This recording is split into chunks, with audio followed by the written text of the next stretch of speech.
he learned last week on base running. I'm going to get out of the middle of the circle. So the concept, go ahead. 10 to 13 feet, so you go with your left, and then you come in and look at the signs, and then you shuffle like 2 or 3 times depending on how fast you are, or like how big your strides are. And then, yeah. And then your right foot slightly open so you can turn it. When you're leading off, and you're about to go, you gotta make sure you throw your arm up when you're getting through, to get that arm through. And also, so it prevents your false step as well. Okay. How many feet are we out? 10 to 13, 10 to 12. 10 to 12. 10 to 12? How many people here think that they're going to be on the low end of the 10 to 12? We're going to learn a lot about all of you guys, but, you know, ideally, I'm going to be frank with you. Some of you guys who may be on the slower end of the foot speed, I might prefer to be at that 10 foot, 10 or 11 foot. Whereas sometimes I see Charlie creeping out 12 or 13 feet, but he's also very fast at getting back, right? So there's 2 different things that we're going to call this year. You're going to see me give you either the steal go sign, where a few of you guys, I will give you green lights all the time. The other thing I'll be calling steal now, which means I want you guys to steal on the very next pitch. Forgive me, that's the same thing. Steal go is go now. Steal opportunity is find a good pitch to go on, right? So there's a couple different things that you're going to be looking for. You're looking for the proper count, perhaps a breaking ball count.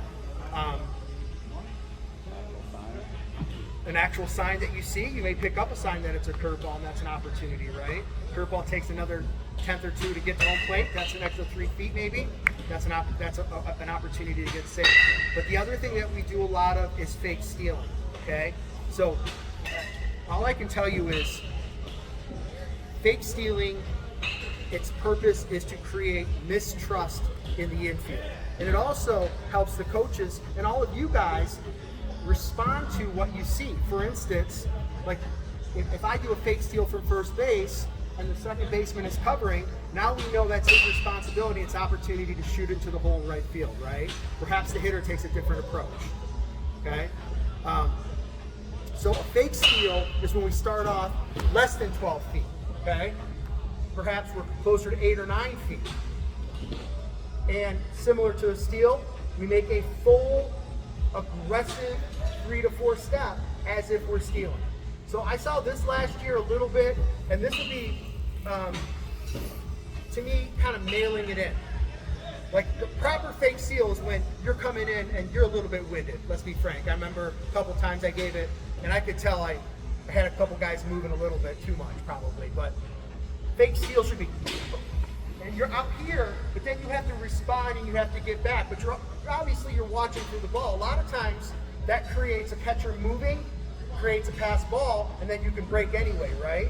But you have to be able to get back, because a good catcher who watches us, they're going to try to back pick you. So you can't be floating out here. You have to make an immediate response to get back, okay? But last year, a couple guys started off at 12 feet, did a fake steal. You're putting yourself into a very bad position, right? So things that I did last year, a couple times we had a triple fake steal on, caused a pass ball, and we ended up scoring a run, and then we did it again, we scored another run. That's the type of thing I'm going to do, because I want them yelling, talking to each other, somebody yelling going, not going, and before you know it, they get exhausted. Another thing that happens if you do a fake steal is sometimes you get off and you do a fake steal and you realize both the second baseman and shortstop, they haven't moved. Lazy team. Maybe they're daydreaming. Then you could, if you're out there, maybe you make a break and you just delay steal anyway. Because you're betting, I'm betting that Kari is going to get to second base before that second baseman gets there and that shortstop gets there. That's an opportunity when they're playing really deep.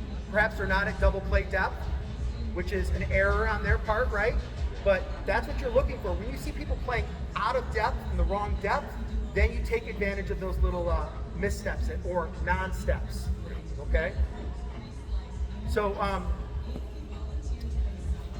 if you're timing up the pitcher, most pitchers, and this is for pitchers to know too, most pitchers are going to go on 1 second or 3 seconds. Is that 1 or 3 the most prominent, or how do you coach it? Yeah, I guess there's just like a rhythm, like what the pitchers do. He always has a rhythm. So like it could be 1 second, 2 second, 3 second, but usually he falls into a pattern. Yeah. So one thing I'm going to expect from you guys this year, and I already know that you guys are chatties, but when you're in the dugout, I want to hear you yell back. I want you to be involved in the play when you're in the dugout. Similarly, I want you to be watching the pitcher, right? So, like, too often people get out and they go sit on the bench and maybe they're putting their bat away when they can put the bat away and be right back up there counting that guy's how many seconds it takes him to actually release it, right?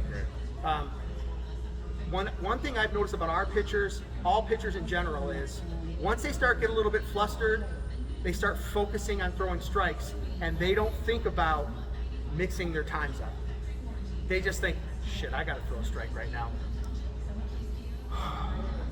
Relax, my mom's here. 1/1002. And before you know it, they're going on 2 seconds all the time, right? Carson does this a lot. I'm gonna send you guys some videos on it, but he does more of the timing play. Me, I focus, because I was not fast. When I got the steal sign, which was rare, I'm focusing on that front foot. Right here, this crease often will buckle a little bit before they leave their heel up too. Or right-hander. We got a couple guys picked off last year with the left-handed pitcher. What are you looking for with the left-handed pitcher? Their foot? Anybody want to add to that? Knee, front foot. I think the front foot crossing over the knee. Okay, so there's a couple things there. First of all, a good left-hander, and this goes for a lot of pitchers. If a pitcher is trying to pick you off at second, you'll see this move a lot. You see the up and then back. You guys all know this, right? Okay, a really good pitcher, what they do is they don't tend to look back when they're going to do it. Like they'll look back on the first one, but then once they get ready to really do the move, it's kind of like a tell. Like if you're playing poker with somebody and all of a sudden they put a bunch of money in the pot, my first thought is, this guy's bluffing, right? So pitchers, I've noticed they always do this. They try to look at home, then they go back, right? So if guy's looking home, I might be more focused on him trying to do the pickoff. So a left-hander, he's coming up.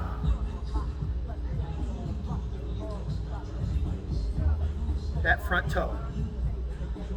This, you're going. This, back behind the knee, crossing over the knee, you can go. Okay? There's a movement towards home plate.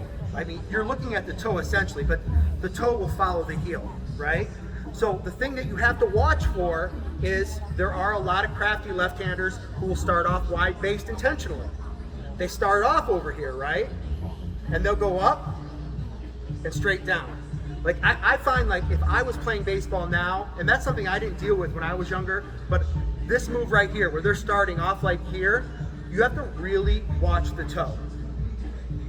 Joe, you have anything to add on that? Nope. Yeah. Even if their toe goes towards, they can still go 45. If they move that toe at all towards home plate, it's considered a move towards home plate. So what I'm saying is, see this? That's legal. You'll see some guys kind of open up just a little bit because most umps are focused on the toe as well.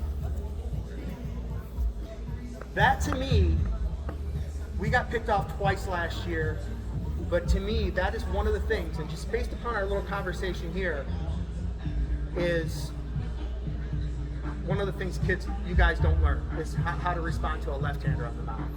But that psychological aspect of what a pitcher does before they're going to try a pickoff move, they almost never will look your way. Just poker, right? So why don't we line up on the line?